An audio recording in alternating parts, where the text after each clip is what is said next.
ஒரு காலடி நாளிலை பந்தலடி.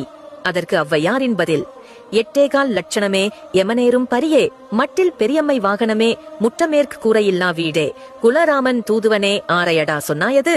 பதிலின் பொருள்: 8.25 லட்சணமே என்றால் 8 பிழியும் 4 1 சமம், அவலட்சணமே என்று பொருள்.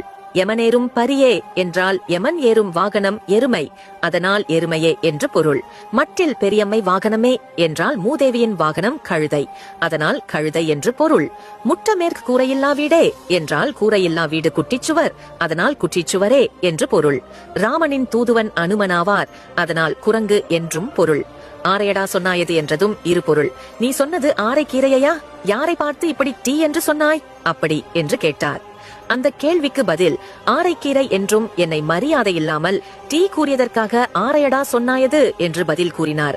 தமிழ் பேசினாலும் அழகு, பாடினாலும் அழகு, திட்டினாலும் தமிழ் அழகு.